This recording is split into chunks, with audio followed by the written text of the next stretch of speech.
there is nothing I hate more than wasting my time, which is why warm-ups has always been a complicated subject. I hate warm-ups, but if I'm going to do one, I have to know it's going to be quick and effective. After doing a ton of research and combining it with my almost 8 years of climbing experience, I ended up with this quick warm-up routine that unlocked my true potential. This 13-minute warm-up routine will not only get your body ready for hard climbing, but it will save you countless hours and prevent so many injuries. It's just worth it. When it comes to warm-ups, there's 3 types of people.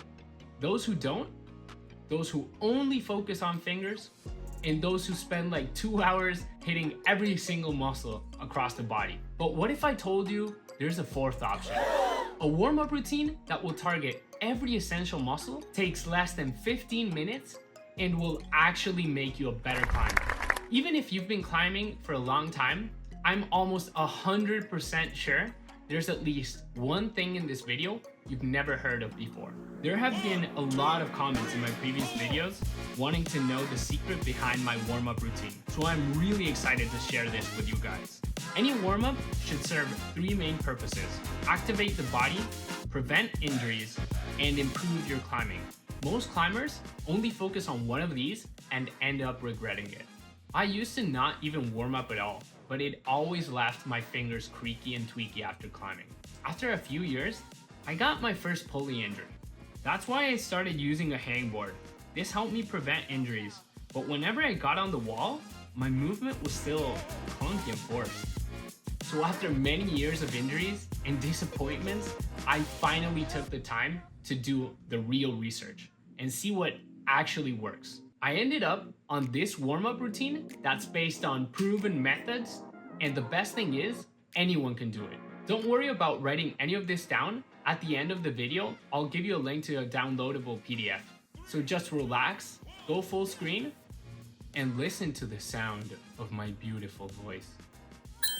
This routine has 4 major phases: activation, potentiation, movement, and specificity.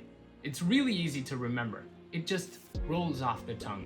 BPUMP. There's many videos online that say that you can do just 5 exercises and you're all set to go. But the truth is, most people are lazy. Climbing is a complicated sport. That's why you need a lot of different exercises to target every essential muscle. Even though this routine only takes 13 minutes, it includes a variety of movements to unlock your real potential. Activation is all about waking up the body. In this section, exercises are going to be pretty light and allow blood to flow around the whole body, opening up your entire mobility range. So I forgot to say before I do the exercises, I don't do sets. I just do 1 time each exercise in order, and that's all I need. Also, I don't do rests, but if you need, just take them as much as you need until you get used to it. Good luck. First is arm circles. We do 5 forwards and backwards for both arms. You can do more or less depending on what you need. Then we do self hugs. This will open up the chest a little bit more. After that, I do scapula pull-ups. They're really good for teaching the correct movement patterns when pulling. They stretch out the shoulders a little bit, and they'll also serve as warm-up for the forearms.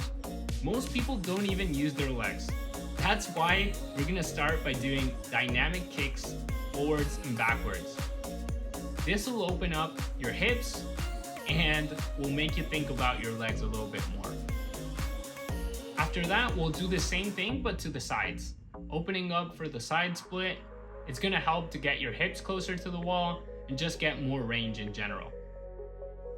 Now, for the first time, we're gonna think about fingers. I really like to start light. That's why we're gonna do density hangs, which is just spending a long time on a hold. I do 20 seconds on a big half crimp position. This is gonna be very light for my fingers, just waking them up, not gonna hurt anything. Then I like to move on to push-ups. You can make these easier or harder. I usually just do very light incline push-ups. They're gonna help use the chest, triceps, a little bit of core stability. I like to move on to a deep squat, just stretching out the hips, relaxing my body. I usually take this chance to like shake my hands. It'll help the blood flow getting to my fingers, just move around. Then I move to an exercise I don't see many people doing.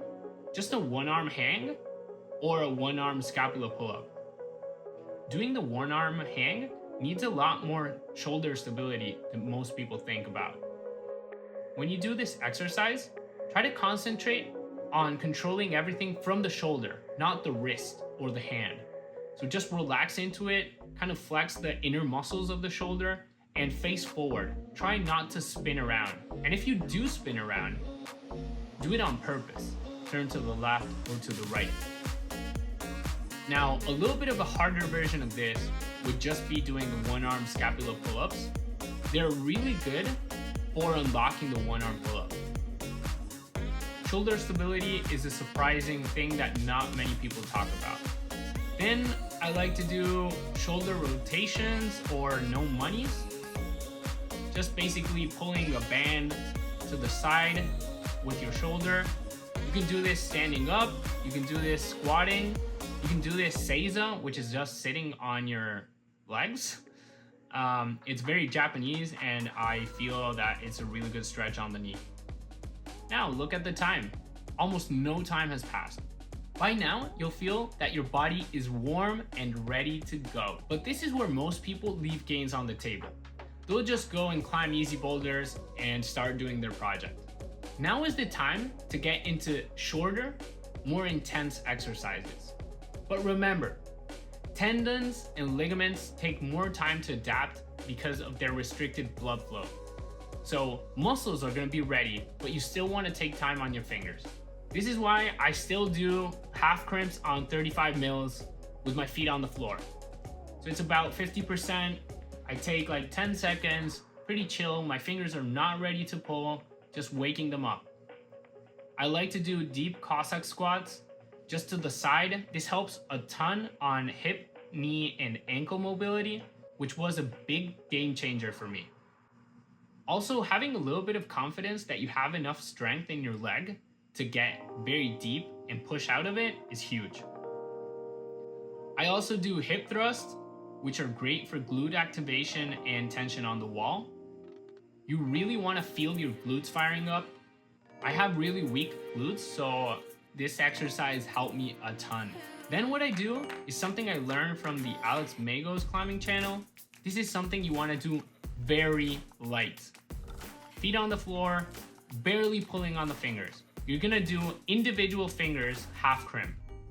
Very lightly move 2 to 3 seconds on each finger, barely pull on them. Then you can do 2 front, 2 middle, 2 back, then 3 front, 3 back, moving up to a 4-finger half crimp. After this, we're just gonna shake our hands a few seconds and just move to a half crimp on 20 mils, but still keeping our feet on the floor. Then I go back to the hip thrust, but this time I'm gonna try to do it with one leg. If it's too easy, you can get something higher up and put your feet on that. Keep the hips engaged. And then basically my last thing is doing a half crimp on 20 mil, but this time no feet. My wrists still shake a little bit, but my fingers are pretty warm and I know I'm ready to go. So we've done the activation, waking up the body, and the potentiation, getting strong and ready to go. But this is the difference that turns a normal climber into a great one. Most people just start climbing immediately, not thinking about anything and just moving forward. That's why I want to introduce movement to your warm-up. I used to think that once my body was 100% warm, I was ready to go. But that's not true. It's a big lie. Have you ever gotten on a boulder and felt that your movie was forced, clunky, didn't have any style, no flow, just horrible overall? This used to happen to me all the time. That's why I thought warm-ups were complete BS. Technique, movement, coordination, all of those things also need a warm-up. So we're gonna do what most people do and start with an easy climb. But this is the time where you wanna think about how you're climbing. Just pick a style, it doesn't matter. It can be static, it can be slow, it can be fast, dynamic, jumping. But whatever you pick, stick to it and stick to that style. Think about how you can improve it, how your body's feeling, if you have to engage more of a muscle. This is the mental side of climbing.